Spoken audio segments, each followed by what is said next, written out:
దగ్గర ఇలా డస్ట్బిన్స్ అనేవి ఉన్నాయని మర్చిపోకండి.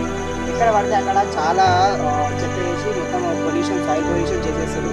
సో ఇలా డస్ట్బిన్స్ ఉన్నాయని అస్సలు మర్చిపోకండి. మనకి చాలా డస్ట్బిన్స్ ఉన్నాయి. సో మనం బివేర్ ఆఫ్ పొల్యూషన్ కాబట్టి వీటిని యూజ్ చేసుకోవడం చాలా బెటర్.